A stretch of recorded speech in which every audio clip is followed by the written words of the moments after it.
COVID-19 cases are high and it's overwhelming our healthcare system. The caregivers at San Juan Regional Medical Center need your help. Our resources are exhausted. We're very limited on what we have the capacity to do because we're being overwhelmed with the number of individuals that are requiring ICU care at this point. So what can you do to help? Most importantly, ignore the rhetoric and get vaccinated. Continue hand washing, continue to wear your mask and social distance. Help us so we can help you.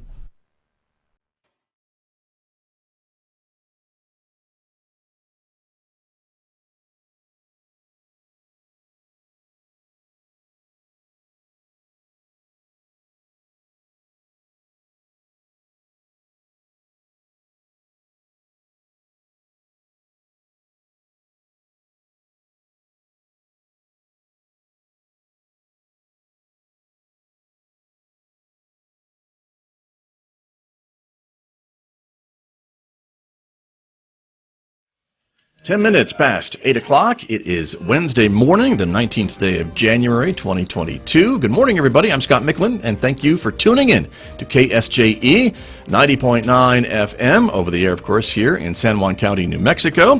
We're usually on 103.3 FM in Durango. We are working on our broadcast up there at the moment, so temporarily off the air in Durango, but you can still listen, of course, at KSJE.com in Durango and anywhere else on the planet, by the way. We're also streaming this program. It's a visual radio program coming from a visual radio station, so welcome to our viewers on Facebook, YouTube, and Twitter. We're glad that you are here as well this morning because we're going to get an update from the Superintendent of Schools from the Central Consolidated School District. Superintendent Daniel Benavidez is my guest. He'll be talking with me in the next few moments right here on KSJE. Then later on this hour, we'll be talking with Ron Price, some more good advice about life in the sandbox. And today, this week, he is going to be telling me about a practice that will prevent conflict. How refreshing. So I'm looking forward to that conversation coming up today at 8:50 a.m. with Ron Price here on KSJE. Next hour, Mick Hess takes us roving with the arts. This morning, Mick is playing honor to Vienna Philharmonic composer Ricardo Muti. You'll hear that coming up today at 9:06 on KSJE. That'll take us to 10:30 and right on Four Corners with Tracy Hales-Vass. And Tracy is speaking with author Emmett Verma about his latest book. So we hope you'll stay tuned and listen to that coming up. Don't forget, you can also check out our Instagram page in addition to Facebook and YouTube and Twitter. And if you're a podcast person, you can subscribe to KSJE Podcast wherever you listen to podcasts and check out some other of our great local programs as well.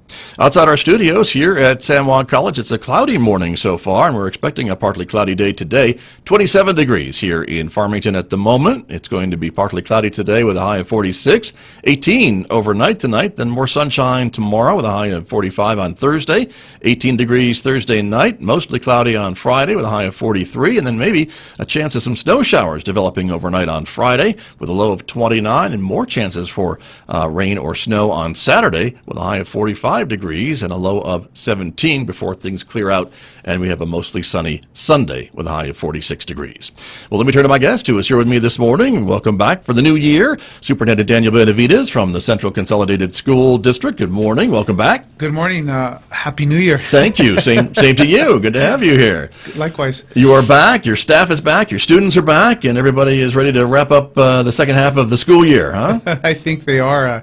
It's really interesting I think they needed a break. Right. It was good that they went home and just relaxed. They looked refreshed, and I told people last week in my weekly video address that we're going to blink and it's going to be the end of the year, so expect a fast year. That's true. Well, and it's hard to believe it's already January, right? And it seems like the year just started. You were just here in August talking about the beginning of the school year. It's crazy. It's like I've mentioned before, it's fast moving and it's fun. Right. Well, good. I'm glad it's still fun. I might remind you of that comment some days, Thank you. But that's all right. Let me ask you about a recent story in the newspaper about an issue with the Central Consolidated School District, and that was before you got to the school district, and that was a criminal case that was prosecuted against a former employee about the theft of some electronics and things like that. Tell us a little bit about what happened. This was prior, obviously, as mentioned, prior to my arrival. The limited information that I have on the case is that the IRS and the Federal Bureau, the FBI, was building a case against this individual and several other individuals, and they had enough evidence and prosecuted, and as a result, the AP did a story on this individual, and I made a comment to the Farmington Times that I was really proud of the fact that the FBI and other federal agents did their due diligence, protected our the citizens of the area for that, and very proud of what took place. And so we're not going to get, the district, I should say, is not going to get all their money back because there was a settlement in that, but they'll be getting some of that money, and as soon as they get it back, we'll be redistributing it to students where it should have gone in the first place. Right. At the end of the day, these type of crimes, people are selfish, and people think that they can get away with this kind of stuff, and I'm really proud, and again, I mentioned that I'm really proud that the FBI and the IRS did their due diligence and got some justice. Good for you and good for the district, Yes, of course. absolutely. And this was a significant amount of money, right? Right. My understanding, again, this was prior to my arrival at Central Consolidated, was that there was roughly about $800,000 of goods that were sold and used for the benefit of those individuals. Got you. Goods that were illegally. Yes. Right. Goods that were ordered for the students or the Right. school district's use, and they got intercepted somehow. Correct. And then this individual, and I guess others, sold them at a profit to them. Right. And there you go. Which And- is illegal, by the way. Yeah, and what's interesting, again, what little I know about it, it's, they did their, FBI is really good. If you become a target of, my understanding is if you become a target of the federal, meaning FBI and federal prosecutors, they're pretty solid when they go to cases. When they get their cases, they usually have a high rate of success. Right. So. Right. Yeah. Two government agencies you don't want on your case are the IRS and the And the FBI. FBI. That's not good. It's not good. And so but nowadays, I guess what you were telling me even before we came on the air this morning too is that the district has imposed some changes in how these programs are watched and things like that. So this type of thing should not be able to happen again. Right. Every district, one of the things that's good about auditors is you have to get audited once a year, and sometimes even twice, depending on your finances. But once that happened, and again, this was prior to my arrival, and we've tightened some stuff up even since my arrival. But my understanding was that this individual had access to all the steps involved in handling this, and since then they've distributed them out so where there's a basically kind of a internal chain of command where they have to go through steps for approval, and so that's very helpful, and that's thanks to the auditors that recommended that, and the finance people in our district that Right. Did that. Good to know. Well, and again, just for the audience's understanding, our school districts deal with hundreds of millions of dollars, tens of thousands of dollars at any given time, and so it's important to have some of these checks and balances in place. Absolutely, it's critical. Recognizing that this happens. I mean, it's happened in other districts as well, where they take federal money or state money and they do things for themselves. But it's just good to know that we have people that are willing to testify and go to the Hill for the kids, because ultimately the losers of this are the kids. Right. Well, and that they get caught and punished. And know that, and everyone should know they can't get away with it. That Right. eventually they'll get caught. they'll get caught. I mean, as I said before, I think the FBI and the federal prosecutors, if you're on their radar, there's a good chance you're going to get something's going to happen to you. Yeah, that ticking is getting louder. That clock is really getting louder. Well, speaking of a lot of money and an investment in kids and an investment in the district, I wanted to ask you a little bit about this housing project that the district is building in the Shiprock area, correct? Right. As a way to help in the competition to attract teachers, which I know is fierce among school districts, not just in New Mexico or even Northwest New Mexico, but around the country, it seems. There's a teacher shortage, and so districts are trying to really attract as many good teachers as you can, right? And Right. use whatever tools you have. It's one of the projects that we've implemented since I've been there. We've gotten some money through the impact aid and some other money that was owed to the district, and so it was crazy because that was the first shovel ceremony that I'd been a part of in a little while, and so to see it change in less than a year is very exciting. I encourage people to go up there and see it up in behind Mesa Elementary and by central office. That's just one of many projects that we have lined up, and I was telling the board and the community that we have a lot of things coming up in the next months now that supply chains have eased slightly. Right. Not completely, but Okay. slightly. Okay. We're going to be putting up outdoor structures, shade structures, so students can use those outdoor spaces so they can have lunch, or they can play outside, or have outside classrooms. So, we encourage people to come see what we're doing at CCSD. We're very, very proud. There's a lot of people that have put a lot of time into this.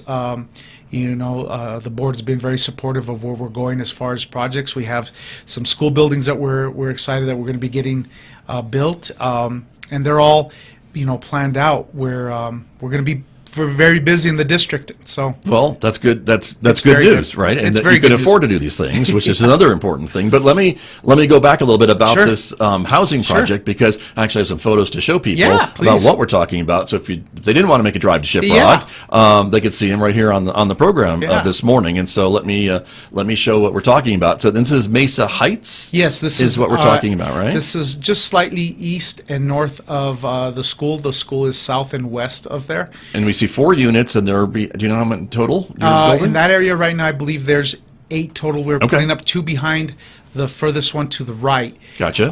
And then there was, I think there was some pictures of the inside. Yeah. They're coming. Okay, Don't good. worry. Yes, sir. One of the things that we're very proud of is PSFA, Public School Finance Authority, Facilities Authority. Sorry about that. Right.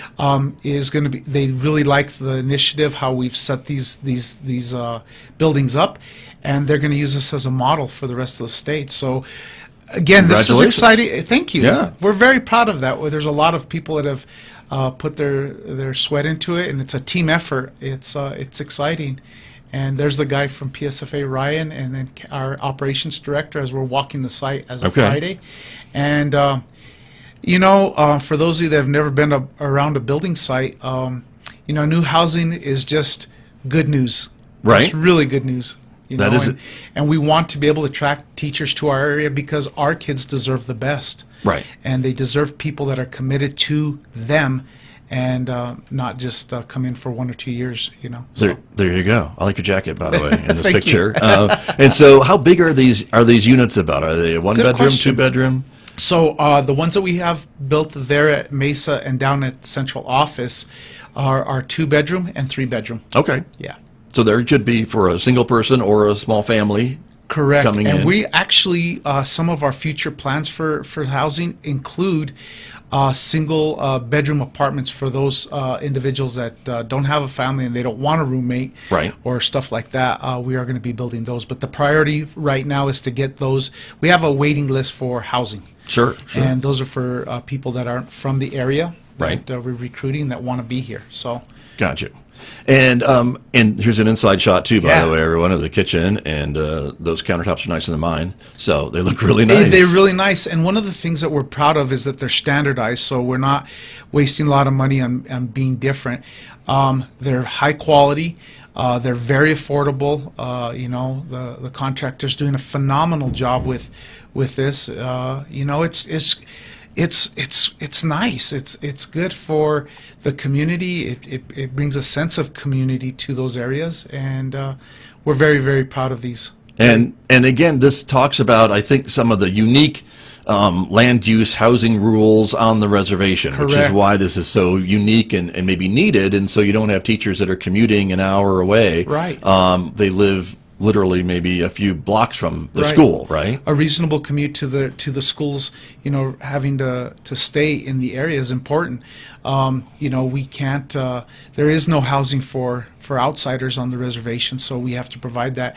And I do want to throw a shout out to the tribe for expediting some of the paperwork. Our staff has worked with NTUA and the tribe and the nation, I should say, that sometimes they get criticized, but the fact that they're working with us and helping us with some of our infrastructure and moving those things along is, again, it takes a team. It's a concerted effort to make sure that we're building stuff for our teachers and giving back to the kids, and it's 360. So very true. And so this will be something as part of teacher negotiations that you could say, well, you said you have a waiting list, but for other teachers maybe to be able to throw that in and say, oh, by the way, we also have some housing near your school, kind of a thing.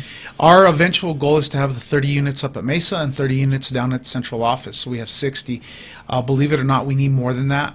We also have a project that's coming down in the Newcomb area, where we'll have new schools down there, elementary, mid, and high, and that comes with housing as well, because that's even more remote than the Shiprock area. So, again, this is all good news, very positive for our district, and we encourage districts to come see what we're doing.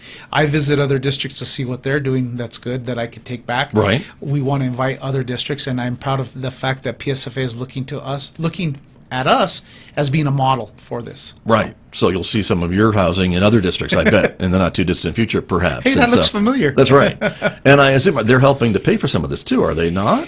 Some of the money is coming from PSFA, but most of it is coming from from Impact Aid and some of the funding that we've received fighting for those monies. So, yeah. Very Pretty good. exciting. And that's been a long time coming. We talked about that in the past on We've this talked program. about it several times. So, yeah. So that's It's how good you're news. using it, I guess, Correct. if folks were wondering. Yeah. Part of it, not all Part of of it. it, not all of it is right. We have to save some of the money to make a match for the buildings that we're going to be building in the next few years. So, Right. But again, it's all going back to the students and the community. So, Very good. Can you tell me right now about how many are you full with all your teacher openings? Do you still have openings for this school year? How do we things look? have some, but we're fortunate because we did, before the year started, we did an internal audit, and it wasn't. Some teachers understand it, some don't, and there's good and bad when you do an internal audit to see if some of the classrooms could have a little bit more students in their classrooms. And so what we did was we managed to increase some of the loads by a little bit, not to the full capacity under the law, but we did that so we could make sure that we had the majority of our teachers having close to full loads, so we wouldn't have to have subs. And what that's allowed us to do is minimize the subs that we do need. There is a shortage of subs, there is a shortage of teachers, but I think we did a really good job working with the union and trying to get those things minimized. It was interesting yesterday that they're trying to get us help at the state level for subs, but it's hard to get subs in remote areas, and so we're trying our best. I got to give a shout out to the teachers and the EAs and other people that have team partnered to cover classes when there's somebody out for COVID or other illnesses. So it's a team effort. That's all I got to say. It's team effort, and that's a good job on their part.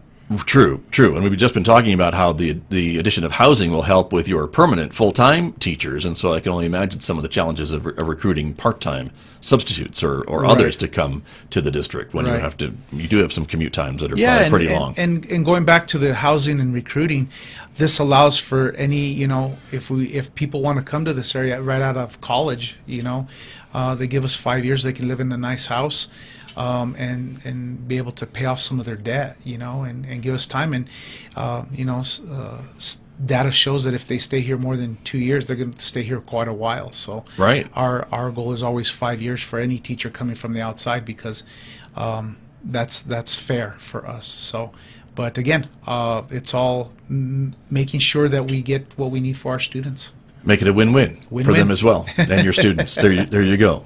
My guest this morning, Daniel Benavidez, is here. He is the superintendent of schools, of course, for the Central Consolidated School District. The New Mexico Legislature, of course, is meeting. Just started Tuesday. Yesterday. Yeah. Yeah. Seems like a long time, but a day. And so they are talking about the budget, of course, in this shortened 30-day session. Potentially some good news for teachers in our state about salaries and Right. increasing base pay, and I think for level types of teachers and things along that line. Is that going to help in the recruitment process, too, to make you more Absolutely. competitive with neighboring states? Absolutely. And I think that all superintendents that I've talked to, they're encouraged about getting raises, but they're also worried about if you give teachers raises that you also have to raise salaries for other staff, and that's important because everybody deserves a raise. You shouldn't work for free. But that's good news. I think that all the LESC, LFC, and the governor are really close on their budget, and from what I understand, they're about $1 million apart from each of their proposals, which to me, even though I've only been in the game for a little while, I've talked to some senior superintendents and others out there that say that they can't remember that they've been that close on their budgets, and that's good news. The reason that's There's good a lot news- of money sloshing around in Santa Right. Fe these days, so I Right. guess when there's a lot of money there, it's easy to get close to It is. It's- maybe some budget plans. But Absolutely, and we got to remember that a lot of that is due to the fact that oil's doing well, Right. And that's part of something that I think you were going to talk about. It allows for us in this area to look at the proposals about the hydrogen hubs up here and other things. But getting back to the teachers, I think that's a win-win. That's more money for the students, and we have to make sure that we're putting it back into the classroom. Right. Well, and everyone has said, or not everyone, but many folks have said that it helps to make New Mexico school districts more competitive with districts in neighboring states, because I would imagine if you're going after a good teacher, Right. sometimes another state with a higher salary might be able to pluck them away from you. Right, and I one of the things that concerns me is that we're still not in my humble opinion, this is just my opinion, not Superintendent Benavidez, but Daniel Benavidez as yeah. a citizen. One of the things that concerns me is that we're still putting Band-Aids on salaries and those type of things, and we have an opportunity as a state, because of COVID, to change some stuff, really give our teachers and other staff members a good raise and put them ahead of the curve. Why are we just trying to catch up? I think that we have an opportunity, as long as it's fiscally responsible, to maintain these, and we look at those things and get our teachers, and education should be a priority, and I just think that we could do even more and be fiscally responsible in doing that for our kids. So it's a start. Right. It's a start. Well, I know a lot of folks, too, would say, yes, this year there's a lot of money in Santa Fe, but there are years, we've just lived through many years where there wasn't a lot of money in Santa Fe, and the state has clawed back funds from school districts around the state. And that wasn't very popular either. And so I know cash reserves and cash balances got clawed back, and so no one wants to go back. I don't think anybody wants to go back to those types of situations either. Right. It's important because there's real quick, a lot of people don't understand that a lot of districts have cash reserves. There's a requirement of the state law that you have to have some reserve in there. But a lot of districts save even more. And it's not to hoard the money, but it's in case you don't get a federal grant and you have to pay salaries, and or you have other things that you have to, because the money from the state doesn't always flow right away. There's delays, and then it depends on the legislature and what gets passed and what doesn't. So there's bills that we have to cover with those reserves. And so it's really a balancing act with districts having to make sure they have enough money to pay for salaries and other goods and services that we've had. And so we don't want to go back to that. But I think that I've heard that they want to replenish some of the reserves, state reserves, so that way if there are lean times, we won't have to make cuts. True. And I think that's a good approach as well. Right. And then that is part of the budget proposals, I think, from all the sides, too, is to make Correct. sure that the state has reserves so they don't have to start looking at the Right. school district savings accounts and say, oh, that looks Absolutely. a nice little pot of money you got there, Right. Mr. Benavidez. And Shame if anything were to happen to it. Yeah, and legislators, people give politicians a hard time because they have to make decisions, just like they give superintendents a hard time for making decisions. But to be fair with the politicians, they want to make sure that everybody gets a piece of the pie, or everybody's equally hurt or helped. And so they have to, and that's our job as citizens and superintendents, to help them understand that school districts have to function. We have to keep the lights on. We have to pay salaries. We have to provide for food for those kids. And so those reserves are really important for everybody. So I hope the legislature does put money back into the state reserves or state coffers so we can keep those lean times behind us. There you go. I think that's important advice, and I hope some folks in Santa Fe are listening. Maybe they are this morning. I'm just a novice, guys. There you go. You mentioned the hydrogen hub, so before we run out of time, I do want to ask you a bit about that. I think the audiences have heard a little bit about this conversation, but you think it's a good deal for Central Consolidated Schools, for the district, for your students, I guess, because of the job opportunities and the technology that we're talking about here? Yeah, and the little bit that I know, again, the little bit that I know, I think that's a winner for this area. We have to look at, with the closing of Four Corners and the potential closing of the power plant, we need to have those industrial complexes come up with some other way to create jobs for this area because they're important. Right. Let me stop you for a second, because it's San Juan Generating Station that may be closed, and Four Corners may be closing in about 9 years or so. Yeah, one of the two. I just always don't get want them everyone to freak confused. out. But yeah. Sorry about that, That's guys. okay. Sometimes I get them confused, That's and if all right. I did that, I apologize. But the problem is, in potentially a decade, both plants could potentially be closed, and that's an issue. And that's the main theme here, is that they could potentially be closed. And so I know that we're working hard with those industrial complexes to try to keep them open, do what we can as a district to keep them open. But the idea of hydrogen hubs, you guys would have to look that up, specifically how that gets converted, or the fact that we want carbon capturing in the area. We support that because that keeps our kids here. It keeps the people that are from the area here with jobs, with high-paying jobs. Right. And I think that's important, and we're for that.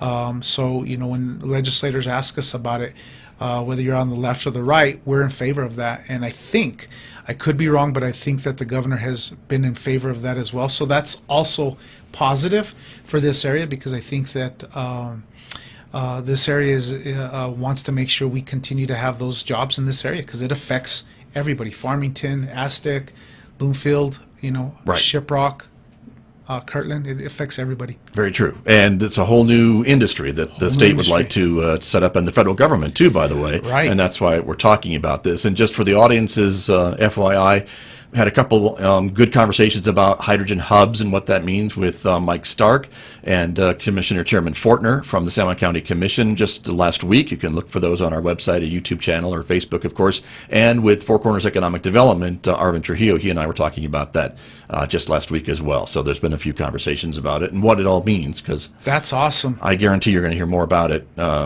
this year, Yeah, if not in the future. One of the things I will say the district is doing, we have a year's worth of data. We've had focus groups on our graduate profile, and the graduate profile said from all our communities that we need high-paying jobs and or jobs that people don't necessarily want to go to college for. And so if they do bring these hydrogen hubs to our area and carbon capturing, we can use those as programs within our district to prepare them for that while they're getting their high school diploma. So we're extremely excited at the potential for this. Very, very interesting. And I will also mention, too, that I've talked to a couple of the company executives with Biotech, and they're one of the companies that is talking about these hydrogen hubs, and they are actually, they've signed an MOU with San Juan College to Yes, that's correct. come up with a training program. So maybe those kids may have to go to college for a couple of years. Yes. So yeah, our focus is we don't ever want to dabble in the higher ed. That's San Juan College and UNM and those type of entities. Our focus is that we want to be able to give internships.